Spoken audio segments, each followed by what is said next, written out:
Hello everyone, hi, this is CV and ഇന്നത്തെ ദിവസം ഒരു വീഡിയോ ചെയ്യണമെന്ന് എനിക്ക് തോന്നി. അതിന് കാരണമുണ്ട് കേട്ടോ. ദേ ഈ പത്രവാർത്ത കണ്ടോ? പ്രബുദ്ധ കേരളത്തിലെ അഭിമാനിക്കാവുന്ന എല്ലാവർക്കും കൂടിയായിട്ട് ഒരു ഹാഫ് പേജ് പത്രവാർത്ത. നോട്ട് ജസ്റ്റ് ഹാഫ് പേജ്, ഉള്ളിലുമുണ്ട് ഒരു full analysis, art and science of crime. ഒരു ഭാര്യനെ സ്വന്തം ഭർത്താവ് പാമ്പ് കടിപ്പിച്ച് കൊലപ്പെടുത്തി. അതിനായിട്ട് ആസൂത്രണം നടത്തി കുറേ മാസങ്ങളോളം. ഇത്രയും ചെയ്യാനുള്ള കാരണം സ്വത്ത് തന്നെയാണ്. സ്വത്തിനോട് ഉള്ള മോഹവും മറ്റൊരാളെ വിവാഹം കഴിക്കണം എന്നുള്ള ആഗ്രഹവും കൂടി ആയപ്പോഴത്തേക്കും വെറൈറ്റി ആയിട്ട് ചിന്തിച്ചതാണ് ആൾ. എനിവേ, ഞാൻ ആ ക്രൈമിനെ കുറിച്ചിട്ടൊന്നും അനാലിസിസ് ഒന്നും ചെയ്യാൻ പോകുന്നില്ല. സോഷ്യൽ മീഡിയയിൽ എന്തായാലും ഒരുപാട് അനാലിസിസ് പലരും ചെയ്യുന്നുണ്ട്. പാരൻസിനെ കുറിച്ചിട്ടും ഇൻലോസിനെ കുറിച്ചിട്ടും ആണുങ്ങളെ കുറിച്ചിട്ടും ഒക്കെയുള്ള ഒരുപാട് കാര്യങ്ങൾ വരുന്നുണ്ട്. അപ്പം ഞാൻ അതൊന്നും പറയുന്നില്ല. In fact one statement which I read was a divorced daughter is better than a dead daughter എന്ന്. അതൊന്നും പറയാനായിട്ടുള്ള ഒരു സാഹചര്യമോ അവരുടെ ബാക്ക്ഗ്രൗണ്ടോ ഒന്നും നമുക്കറിയില്ല, അല്ലേ? എനിവേ, അതവിടെ നിൽക്കട്ടെ. അപ്പം എനിക്ക് തോന്നി, എന്തുകൊണ്ട് നമുക്ക് എന്തെങ്കിലും ക്രിയേറ്റീവായിട്ട് ചെയ്തുകൂടാ? അപ്പം ക്രിയേറ്റീവായിട്ട് ചെയ്യാൻ പറ്റുന്നത് ഒന്നേ ഉള്ളൂ. അറ്റ്ലീസ്റ്റ് അടുത്ത ജനറേഷൻ ഓഫ് ഗേൾസിന് കുറച്ച് കാര്യങ്ങളൊക്കെ ഒന്ന് പറഞ്ഞ് മനസ്സിലാക്കുക. And that's why this video. എന്തായാലും എൻ്റെ ജനറേഷൻ അല്ലെങ്കിൽ എനിക്ക് മുന്നേ ഉള്ള ജനറേഷൻ്റെ ഒരു ഓറിയൻറ്റേഷനേ അല്ല ഇപ്പോഴത്തെ പെൺകുട്ടികൾക്ക്. ഡെഫിനറ്റ്ലി അവർ വളരെ അഡ്വാൻസ്ഡ് ആണ്, സൂപ്പർ ടാലൻറ്റഡ് ആണ്, ഒരുപാട് അവർക്ക് ആംബിഷൻസ് ഉണ്ട്, ഒരുപാട് കാര്യങ്ങൾ ചെയ്യാനുള്ള കഴിവുകളും അവർക്കുണ്ട്. അപ്പോൾ ഇതിനോടൊപ്പം തന്നെ പലപ്പോഴും നമ്മളുടെ ഫാമിലിയിൽ പാരൻസ് ആണെങ്കിലും നാട്ടുകാരാണെങ്കിലും വീട്ടുകാരാണെങ്കിലും എല്ലാവരും നിർബന്ധിച്ചിട്ടാണെങ്കിലും കല്യാണം എന്ന് പറയുന്ന ഒരു ചടങ്ങ് നടക്കാറുണ്ട്. അപ്പോൾ ഈ കല്യാണം കഴിക്കുന്നതിന് മുന്നേ ആയിട്ട് എനിക്ക് ഈ പെൺകുട്ടികളോട് ചില കാര്യങ്ങളൊന്ന് പറഞ്ഞു കൊടുക്കണം. ഇതൊന്നും എൻ്റെ കാലഘട്ടത്തിൽ എനിക്കാരും പറഞ്ഞു തന്നിട്ടില്ല. അതുകൊണ്ട് തന്നെ കുറേയധികം പ്രശ്നങ്ങളും മിസ്റ്റേക്സും ഉണ്ടായിട്ടുണ്ട്. ഇതുപോലെ തന്നെ എൻ്റെ ജനറേഷനിലുള്ള അല്ലെങ്കിൽ എൻ്റെ പ്രീവിയസ് ജനറേഷനിലുള്ള ഗേൾസിനും പാരൻസ് ആരും അല്ലെങ്കിൽ മറ്റ് സൊസൈറ്റിയും ഒന്നും പറഞ്ഞു കൊടുത്തില്ല. അവരോട് പറഞ്ഞു കൊടുത്തൊക്കെ ഓറിയൻറ്റേഷൻ ടോട്ടലി ഡിഫറെൻ്റ് ആണ്. ഇപ്പോൾ എന്നോട് ഞാൻ ജനിച്ച് വളർന്നപ്പോൾ തൊട്ട് അറിയുന്ന ഒരു കാര്യം എന്ന് പറയുന്നത്, പെൺകുട്ടികൾ ആണെങ്കിൽ ഓക്കെ, കല്യാണം കഴിക്കണം, നമ്മുടെ ലൈഫ് പേർപ്പസ്ഫുൾ ആവണം, മീനിങ് ഫുൾ ആവണം എന്നുണ്ടെങ്കിൽ you have to get married and also have kids. കുട്ടികളുണ്ടാകുമ്പോൾ മാത്രമാണ് ഒരു പെണ്ണാവുന്നത്. ഓക്കെ, അപ്പോൾ ഇങ്ങനെയുള്ള ചില കാര്യങ്ങളാണ് നമ്മളുടെ മൈൻഡിലൊക്കെ ഇഞ്ചെക്ട് ചെയ്തിരിക്കുന്നത്. അപ്പോൾ ഈ ഇഞ്ചക്ഷൻ കിട്ടി വന്നത് കാരണം നമ്മളും അങ്ങനെ അങ്ങ് ആയിപ്പോയതാണ്. പക്ഷേ നിങ്ങളങ്ങനെ ആവരുത് കേട്ടോ. അറ്റ്ലീസ്റ്റ് നിങ്ങളുടെ ജനറേഷൻ, അതായത് ഇപ്പോഴത്തെ ജനറേഷനായ ഇപ്പോൾ വിവാഹം കഴിക്കാത്ത അല്ലെങ്കിൽ വിവാഹം കഴിച്ച് തുടങ്ങിയ ജനറേഷനിലുള്ള കുട്ടികൾ, ഒരു 20s കുട്ടികൾക്ക് അവർക്ക് വേണ്ടിയിട്ടുള്ള വീഡിയോ ആണ്. ഒരു 6 കാര്യങ്ങൾ എനിക്ക് നിങ്ങളോട് പറയാനുണ്ട്. ഈ 6 കാര്യങ്ങൾ നിങ്ങൾക്ക് ഫോളോ ചെയ്യാമെന്നുണ്ടെങ്കിൽ നിങ്ങളുടെ ലൈഫ് കമ്പാരിറ്റീവ്ലി ബെറ്റർ ആയിരിക്കും ആൻഡ് ഫ്രീ ഫ്രം മൈസോജിനി ആയിരിക്കും. ആൻഡ് ഈ 6 കാര്യങ്ങൾ നിങ്ങൾക്ക് ഇഷ്ടപ്പെട്ടുവെങ്കിൽ definitely share it with other girls and other friends. ഇതിനകത്ത് ഞാൻ ഈ പറയുന്ന നമ്മുടെ സൊസൈറ്റി അല്ലെങ്കിൽ നമ്മുടെ പാട്രിയാർക്കൽ നോഷൻസ് അല്ലെങ്കിൽ നമ്മളുടെ ബാക്കിയുള്ള എല്ലാ കാര്യങ്ങളും ആസ് ഇറ്റ് ഈസ് അവിടെ തന്നെ ഇരിക്കട്ടെ, അതങ്ങനെ തന്നെ ഇരിക്കുന്നു എന്നുള്ളൊരു അസംഷനിലാണ് നമ്മൾ ഇനി അങ്ങോട്ട് പോകുന്നത്.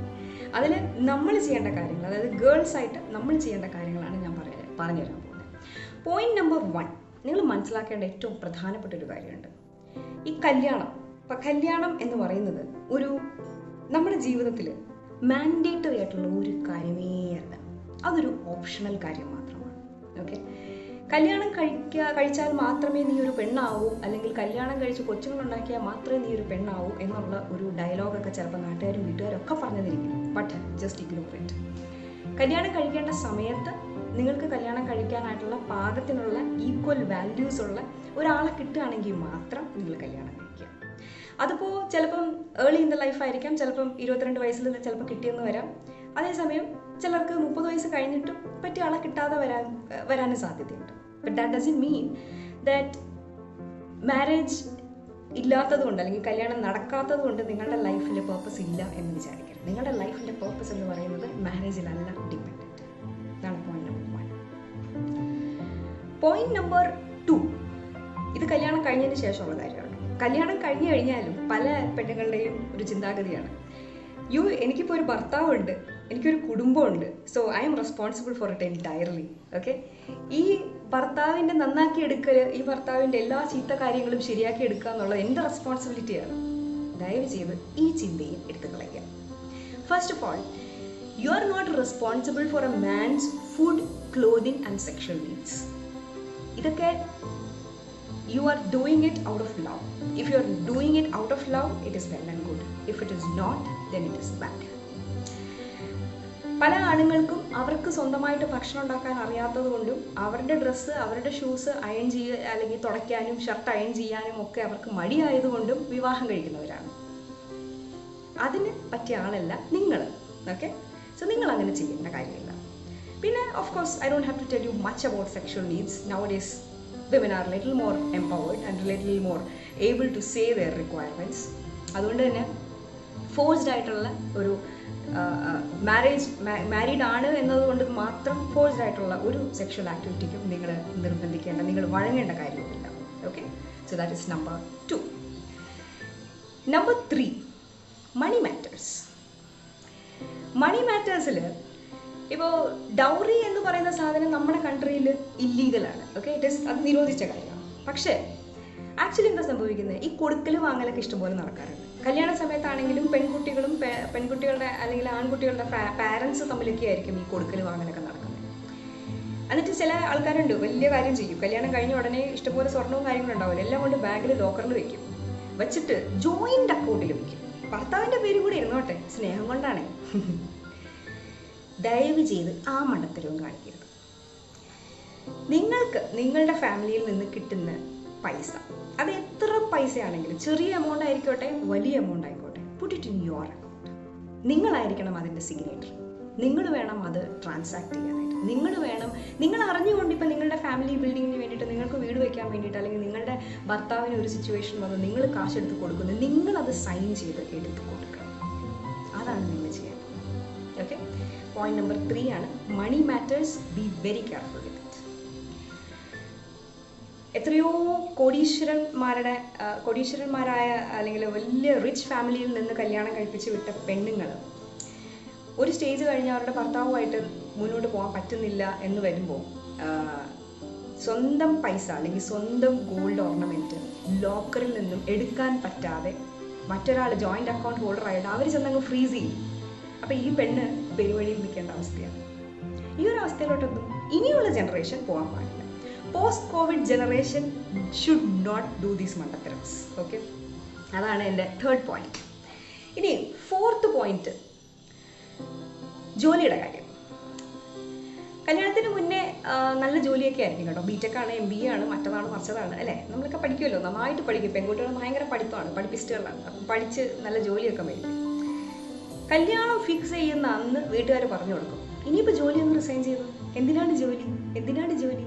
ഇത് സ്വന്തം വീട്ടുകാരും പറയും, കെട്ടാൻ പോകുന്ന വീട്ടുകാരും പറയും. ചിലപ്പോൾ ഭർത്താവും പറയും, വളരെ സ്നേഹത്തോടു കൂടി പറയും. ഭയങ്കര സ്നേഹമായിരിക്കും ആ സമയത്തൊക്കെ. ഈ നമ്മളെ ഹണിമൂൺ പീരീഡ് അല്ലേ, ഹണിമൂൺ എന്ന് വെച്ചാൽ ബിഫോർ മാരേജ് ഉള്ള ഹണിമൂൺ, അതാണ് ഞാൻ ഉദ്ദേശിച്ചത്. ആ സമയത്ത് പറയും, നമുക്ക് രണ്ടുപേർക്കും ജീവിക്കാൻ എൻ്റെ സാലറി ഉണ്ടല്ലോ, അത് എനിക്ക് എന്തിനാണ് ജോലി. ഇങ്ങനെയൊക്കെ ഭയങ്കര സ്നേഹമായിരിക്കും. But you know what, don't do. നിങ്ങളുടെ ജോലി നിങ്ങൾ മെയിൻറ്റെയിൻ ചെയ്യണം. നിങ്ങളുടെ ഭർത്താവിൻ്റെ സ്ഥലം ഒരു പക്ഷേ ദുബായിലായിരിക്കാം, അല്ലെങ്കിൽ മറ്റു സ്ഥലത്ത് എവിടെയെങ്കിലും ആയിരിക്കാം. നിങ്ങൾക്ക് ഒരു ജോലി കിട്ടിയതിന് ശേഷം മാത്രം ഇപ്പോൾ ഉള്ള ജോലി റിസൈൻ ചെയ്തിട്ട് അങ്ങയുടെ കൂടെ പോകാം. ഓക്കെ, അതായത് ഇപ്പോൾ ദുബായിലാണ് നിങ്ങളുടെ ഭർത്താവെങ്കിൽ നിങ്ങൾക്ക് അവിടെ ഒരു ജോലി ഒപ്പിച്ചതിന് ശേഷം മാത്രം ഇവിടുത്തെ ജോലി റിസൈൻ ചെയ്യാം. ഇതിൻ്റെ ഒരു ആഫ്റ്റർ എഫക്ട്സ് എന്തൊക്കെയാണെന്നുള്ളത് വേറൊരു സെഷനിൽ ഞാൻ പറഞ്ഞുതരാം. പക്ഷെ എന്നാലും സിമ്പിളായിട്ട് പറഞ്ഞു കഴിഞ്ഞാൽ ജോലിയുള്ള പെണ്ണിനെ വിലയുള്ളൂ. ഈ ചിലരൊക്കെ പറയും, I chose to become a housewife and I love being a homemaker എന്നൊക്കെ പറയും. ഇതൊക്കെ വെറുതെ ഗ്ലോറിഫിക്കേഷൻ ആണപ്പാ. സത്യം പറഞ്ഞു കഴിഞ്ഞാൽ ഉണ്ടല്ലോ, സ്വന്തം കാലിൽ നിൽക്കുക, സ്വന്തമായിട്ട് കുറച്ച് കാശുണ്ടാക്കുക, അതൊന്നും ചെയ്യാത്ത ഒരാൾക്ക് ഒരു വിലയില്ല എന്നുള്ളത് നമ്മൾ തിരിച്ചറിയാൻ പറ്റും. എന്തൊക്കെ നമ്മൾ വീട്ടിലത്തെ കാര്യങ്ങൾ വലുതായിട്ട് ചെയ്താൽ, എത്ര വലിയ കൊട്ടാരത്തിലെ മഹാറാണിയാണെങ്കിൽ പോലും എൻഡ് ഓഫ് ദി ഡേ നമ്മൾ ഉണ്ടാക്കുന്ന പൈസ ഉണ്ടല്ലോ, നമ്മൾ അധ്വാനിച്ച് നല്ല രീതിക്ക് അധ്വാനിച്ച് നമ്മളുടെ കഴിവുകൾ ഉപയോഗിച്ച് നമ്മൾ ഉണ്ടാക്കുന്ന പൈസ ഉണ്ടല്ലോ, അതിനൊരു വില, വല്ലാത്ത വില തന്നെയാണ്. Just try it. ഇതാണ് എൻ്റെ 4ാമത്തെ പോയിന്റ്. 5ാമത്തെ പോയിന്റ്, നേരത്തെ ഞാൻ പറഞ്ഞ പൈസയുടെ പോലെ തന്നെ വളരെ ഇൻട്രസ്റ്റിംഗ് ആയിട്ടുള്ള വേറൊരു ആസ്പെക്റ്റാണ് വിവാഹത്തോടനുബന്ധിച്ചിട്ടുള്ള ധൂർത്ത്. ഓക്കെ, വിവാഹത്തിന് മുന്നേ ഉള്ള കാര്യമാണല്ലോ. ഒരു വെഡ്ഡിങ് ധൂർത്ത് നമ്മൾ നടത്താറുണ്ട് പലപ്പോഴും. ഈ വെഡ്ഡിങ് ധൂർത്ത് എന്ന് പറയുമ്പോൾ പാരൻസ് ആണെങ്കിലും എല്ലാവരെയും വിളിച്ച് thank God, I M so GLAAD that ഈ കോവിഡ് വന്ന സമയത്ത് അറ്റ്ലീസ്റ്റ് ഈ പറഞ്ഞ കല്യാണ പ്രഹസനങ്ങളൊക്കെ അവസാനിച്ചിട്ടുണ്ട്. ഫോട്ടോഷൂട്ട് പ്രഹസനം നടക്കട്ടെ, സാരമില്ല, പോട്ടെ. പക്ഷെ കല്യാണ പ്രഹസനം എന്തായാലും കുറഞ്ഞിട്ടുണ്ട്. ഈ കല്യാണ പ്രഹസനത്തിൽ നടക്കുന്നത് എന്താണെന്നറിയോ? ഇത്രയും കാശ് ചിലവാക്കി കല്യാണം നടത്തുന്നു. കല്യാണമൊക്കെ നടത്തുമ്പോൾ ഈ പെൺകുട്ടികളാണെങ്കിൽ അതൊരു എൻ്റർടൈൻമെൻ്റ് ആണല്ലോ. It's like once in a lifetime എന്നൊക്കെയാണ് ബ്രൈഡ്സ് പറയുന്നത്. അതുകൊണ്ട് തന്നെ അതുപോലെയാണ് അഡ്വർടൈസ്മെൻറ്റ്സും വരുന്നത്. അപ്പോൾ അതൊക്കെ കേട്ടിട്ട് പെൺകുട്ടികളും വിചാരിക്കും ശരിയാണ്, ഞാൻ എന്താ പറയുക, ഐ ഹാവ് ടു, ഞാൻ ഒരുങ്ങണം. അപ്പോൾ ആ സമയത്ത് നടക്കുന്ന ഏറ്റവും വലിയ ചർച്ചകൾ എന്തൊക്കെയാണെന്നറിയും? ഏത് ബ്യൂട്ടീഷ്യനെ വിളിക്കണം, ഏത് മറ്റേ ഇവൻറ്റ് മാനേജറെ കൊണ്ടുവരണം, ഏത് ഫോട്ടോഗ്രാഫർ വേണം, ഇതൊക്കെ മാത്രമേ നമ്മൾ ചർച്ച ചെയ്യാറുള്ളൂ. പക്ഷെ ആക്ച്വലി ചർച്ച ചെയ്യേണ്ടത് അതല്ല. Once you decide to get married with someone, talk about your life, about your future goals, about the plans that you have for your life. നിങ്ങൾ എപ്പോഴും എങ്ങനെ ജീവിക്കാൻ ആഗ്രഹിക്കുന്നു, നിങ്ങളുടെ വിഷൻ എന്താണ്, നിങ്ങളുടെ ലൈഫിൽ നിങ്ങളുടെ പ്രയോറിറ്റീസ് എന്തൊക്കെയാണ്, നിങ്ങളുടെ വാല്യൂ സിസ്റ്റം എന്തൊക്കെയാണ്, ഇതൊക്കെ ഒന്ന് നിങ്ങളുടെ ഭാവി ഭർത്താവുമായിട്ട് സംസാരിച്ച് കാര്യങ്ങളൊക്കെ ഒത്തുപോകുന്നില്ല എന്ന് തോന്നുകയാണെങ്കിൽ, you know what, you still have an option of saying no to it. താലി കെട്ടിക്കഴിഞ്ഞാലും നോ പറയാം, താലി കെട്ടുന്നതിന് മുമ്പും നോ പറയാം. പക്ഷെ നോ പറയാനുള്ള ഒരു ഓപ്ഷൻ നിങ്ങൾക്കുണ്ടാകും, അതിനുള്ള ധൈര്യവും നിങ്ങൾക്കുണ്ടാകും. ഓക്കെ, ഇനി ഇതെല്ലാം കഴിഞ്ഞ് കല്യാണം കഴിഞ്ഞു, ഭയങ്കര ഇഷ്ടപ്പെട്ട് നിങ്ങൾ കല്യാണം കഴിഞ്ഞു, നിങ്ങൾ വിചാരിച്ചു വാല്യൂസ് ഒക്കെ ഭയങ്കര അടിപൊളിയാണ്, ഞങ്ങൾ ഭയങ്കര മാച്ചാണ്, we vibe so well, we have a great chemistry and we just we can't like live without each other. Of course, that's a wonderful feeling, falling in love with somebody and living together for some time, and ഇതൊക്കെ ഭയങ്കര അടിപൊളിയാണ്, ഭയങ്കര രസമാണ്. കല്യാണം കഴിഞ്ഞ് കുട്ടികളായി കഴിയുമ്പോഴും അതിൻ്റെതായിട്ടുള്ള ഒരു ചാം അതിനുണ്ട്. കുഞ്ഞുങ്ങളൊക്കെ ആയി കുട്ടി ഒരു ആദ്യമായിട്ട് അമ്മയാവുക, ഇതൊക്കെ ഭയങ്കര നല്ലൊരു ഫീലിംഗ് ആണ്, ലൈഫിൽ ഭയങ്കര ഇമ്പോർട്ടൻ്റ് ആയിട്ടുള്ള കാര്യമാണ്. But at any time of your married life you feel neglected, you feel disrespected, you feel that you have lost your happiness. Let me tell you girls, you have the right to quit it. Okay, നിങ്ങൾക്കത് വേണ്ടാന്ന് വെക്കാനുള്ള അധികാരം നിങ്ങൾക്കുണ്ട്. ആ സമയത്ത് ചിലപ്പോൾ നിങ്ങളുടെ society പറഞ്ഞിരിക്കും, നിങ്ങളുടെ ചുറ്റുമുള്ള ആൾക്കാർ പറയും, അയ്യോ മോളെ, ഫാമിലി അല്ലേ, അഡ്ജസ്റ്റ് ചെയ്ത് പോകണം, ഭർത്താവിൻ്റെ കുറച്ച് കാര്യങ്ങളൊക്കെ അഡ്ജസ്റ്റ് ചെയ്ത് പോകണം, ആണുങ്ങളായ അങ്ങനെയൊക്കെയാണ് എന്നൊക്കെ പറയും. പിന്നെ പറയും, നീ ഇപ്പോൾ അത് നിൻ്റെ വീടാണ്, ഇതല്ല നിൻ്റെ വീട്. അച്ഛനമ്മമാർ പറയാം, സ്വന്തം അച്ഛനും അമ്മയും പറയുന്ന ഡയലോഗാണ് ഇതൊന്നും എനിക്ക് നിൻ്റെ കാര്യങ്ങളൊന്നും അറിയണ്ട, നിന്നെ കെട്ടിച്ച് വിട്ടു, നിന്റെ ബാധ ഒഴിപ്പിച്ച പോലെയാണ്, നിന്നെ കെട്ടിച്ച് വിട്ടു, ഇനിയിപ്പോൾ നീ ഇങ്ങോട്ടേക്ക് കയറി കാലു എത്താൻ പാടില്ല. ഓക്കെ, നീ അഥവാ കാലു കുത്താൻ വേണ്ടി 2 ദിവസത്തേക്ക് വേണ്ടി വന്നാൽ പോലും നീ തിരിച്ചു പോണില്ലേ എന്നുള്ളൊരു ചോദ്യമായിരിക്കും പിന്നെ അങ്ങോട്ട്. സോ സഡൻലി ഒരു ഗേളിനെ സംബന്ധിച്ചിടത്തോളം അതൊരു വല്ലാത്തൊരു മാനസിക സംഘർഷത്തിലോട്ട് പോകാം. ആ സംഘർഷത്തിൽ അവൾ തീരുമാനിക്കും, ഓക്കെ എന്നാൽ പിന്നെ നമുക്ക് തിരിച്ച് ഭർത്താവിൻ്റെ വീട്ടിൽ തന്നെ പോവാം. ഒരിക്കലും ചെയ്യരുത് കേട്ടോ. ആ ഒരു സംഘർഷമൊക്കെ നിങ്ങൾ മാറ്റി വെച്ചിട്ട് നിങ്ങളുടെ സ്വന്തം വീട് തന്നെയാണ് നിങ്ങളുടെ അപ്പൻ്റെ അമ്മയുടെ വീടാണെങ്കിൽ അവിടെ നിങ്ങൾക്ക് അധികാരമുണ്ട്. ആ ഒരു അധികാരം നിങ്ങൾ മേടിച്ചെടുക്കുക. നിങ്ങളതിനെ പേടിക്കേണ്ട കാര്യമില്ല. കാര്യം എന്താണെന്നറിയോ, ആ ഭർത്താവിൻ്റെ വീട്ടിൽ നിങ്ങൾക്ക് മാനസികമായിട്ടോ ശാരീരികമായിട്ടോ പീഡനം ഏൽക്കേണ്ട ഒരു അവസ്ഥ വരികയാണെങ്കിൽ ആ സമയത്ത് സ്വന്തം വീട്ടിൽ നിന്നും സപ്പോർട്ട് കിട്ടുക എന്നുള്ളത് ഇമ്പോർട്ടൻ്റ് ആണ്. ഇനി കിട്ടിയില്ല എന്നുണ്ടെങ്കിൽ നിങ്ങൾക്ക് വേണ്ടത് നല്ല സുഹൃത്തുക്കളാണ്. അതുകൊണ്ട് തന്നെ never lose your friendships because of marriage. പെൺപിള്ളേർ ചെയ്യുന്ന മറ്റൊരു വൻ മണ്ടത്തരമാണിത്. പെൺകുട്ടികൾക്ക് കല്യാണം കഴിഞ്ഞു കഴിഞ്ഞാൽ കുറേ നാളത്തേക്ക് പിന്നെ ഒരു ഫാസിനേഷനാണ്, ഭർത്താവാണ് എല്ലാം, ഭർത്താവ് പിള്ളേർ അങ്ങനെ കുറേ നാൾ നടക്കും. അതിനുശേഷം റിയലൈസ് ചെയ്യും, എനിക്ക് എൻ്റെ കാര്യങ്ങൾ പറയാനോ അല്ലെങ്കിൽ എന്നോട് സ്നേഹം കാണിക്കാനോ എനിക്കൊരു സ്നേഹിക്കാനോ എനിക്കൊരു ഫ്രണ്ട്സ് ഇല്ലല്ലോ എന്ന്. ആ ഒരു അവസ്ഥയിലോട്ട് പോലും മെയിൻറ്റെയിൻ യുവർ ഫ്രണ്ട്ഷിപ്സ്. ഫ്രണ്ട്ഷിപ്പ് എന്ന് പറയുന്നത് സത്യം പറഞ്ഞു കഴിഞ്ഞാൽ beyond all kinds of relationships ആണ്, be it male or female. Of course female friendships, നമ്മുടെ ഏജ് ഗ്രൂപ്പിലുള്ള ഫ്രണ്ട്ഷിപ്സ് വളരെ ഇമ്പോർട്ടൻ്റ് ആണ്. സപ്പോർട്ട് നെറ്റ്വർക്ക് വളരെ ഇമ്പോർട്ടൻ്റ് ആണ്. ഒരുപക്ഷെ നമ്മുടെ റിലേറ്റീവ്സ് അല്ലെങ്കിൽ നമ്മുടെ സ്വന്തക്കാരെന്ന് നമ്മൾ വിചാരിക്കുന്ന ആൾക്കാർ ചെയ്യുന്നതിനേക്കാളും കൂടുതൽ ഹെൽപ്പ് ഈ ഫ്രണ്ട്സ് ചെയ്തെന്നിരിക്കും അല്ലേ. അപ്പോൾ അതുകൊണ്ട് തന്നെ നെവർ ലൂസ് യുവർ ഫ്രണ്ട്സ്. ഇത്രയും കാര്യങ്ങളാണ് എനിക്ക് മെയിനായിട്ട് നിങ്ങളോട് പറയണമെന്ന് തോന്നിയത്. 6 കാര്യങ്ങൾ റിപ്പീറ്റ് പറയണോ? ഒന്നും കൂടെ പറഞ്ഞുതരാം അല്ലേ. നമ്പർ 1, മാരേജ് എന്ന് പറയുന്നത് is not mandatory, it is just an option in a woman's life. Marriage does not make your life complete. It just adds little more value to your life. Second, marriage does not make you responsible for a man's food, clothing and sexual needs. You are not responsible for it. Okay, you don't have to take that entire responsibility on your head. Third, dowry or dowry in its terms is wrong, but then whatever money your parents give you is your money. It is not a joint money. Don't put it in joint accounts. You have custody of your money. Make yourself financially empowered to take financial decisions for yourselves. That was number 3. And number 4, never quit your job or career for the sake of marriage. Please don't do that. അത് pre Covid എറയാണ്. Post കോവിഡിൽ ദയവ് ചെയ്ത് അത് ചെയ്യരുത്. 4ാമത്തെ point, ഈ പറയുന്ന നമ്മുടെ കല്യാണം ഉണ്ടല്ലോ, വലിയ വിവാഹങ്ങൾ, വലിയ വലിയ വലിയ വെഡ്ഡിങ്, ഭയങ്കര വലിയ മറ്റേ ഗാനമേള പരിപാടിയൊക്കെ വെച്ചിട്ടുള്ള ഭയങ്കര പരിപാടി, അതിലൊന്നും ഒരു കാര്യമില്ല. Number 4, avoid grand weddings. It has no meaning. Marriage is not about weddings. Marriage is something beyond that. It is a coming together of 2 lives to set up a new life. ആ ഒരു ഫീലിങ്ങോട് കൂടി അത് മനസ്സിലാക്കുന്ന നല്ലൊരു right പാർട്ട്ണറിനെ assess ചെയ്ത് വാല്യൂസും നമ്മളുടെ ഗോൾസും നമ്മളുടെ വിഷനും ഒക്കെ നമ്മൾ ഡിസ്കസ് ചെയ്ത് അത് ഓക്കെ ആവുന്ന ഒരു പാർട്ട്ണറിനെ കല്യാണം കഴിക്കുക. And most importantly the last point, in case you have a problem in your marriage, you face issues, you face violence, you face domestic violence, you face abuses. It could be any type of abuse. Never fear the society. Break the silence. Just tell it out. Get a support group.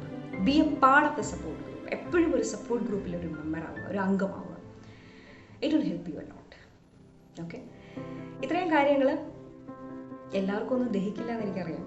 എന്നാലും എനിക്ക് പറയണമെന്ന് തോന്നി, especially ഇന്നത്തെ ഈ വാർത്തയും കൂടെ കണ്ടു കഴിഞ്ഞപ്പോൾ. നിങ്ങൾക്ക് ഇഷ്ടപ്പെട്ടു എങ്കിൽ നിങ്ങൾ കുറച്ച് ഗേൾസിനെ കൂടെ ഇതൊന്ന് പഠിച്ച് പറയാനായിട്ട്, അല്ലെങ്കിൽ അവർക്ക് ഇതൊന്ന് ഷെയർ ചെയ്ത് കൊടുക്കുക. ഇഷ്ടപ്പെട്ടില്ല എന്നുണ്ടെങ്കിൽ just ignore. Okay, let the society be like this for ever. അല്ല, പോകുന്നിടത്തോളം അങ്ങനെ പോട്ടെ. പക്ഷേ എന്നെക്കൊണ്ട് ചെയ്യാൻ പറ്റുന്നത് ഞാൻ ചെയ്തു. അറ്റ്ലീസ്റ്റ് എനിക്ക് പറയാമെന്നുള്ള കാര്യങ്ങൾ ഞാൻ പറഞ്ഞിട്ടുണ്ട്. സോറി കേട്ടോ, മേക്കപ്പ് ഒന്നും ഇടാൻ പറ്റിയില്ല. വീട്ടിലല്ലേ, ലോക്ക്ഡൗണിലല്ലേ. Alright, so see you guys in the next video. Thanks for watching. Bye.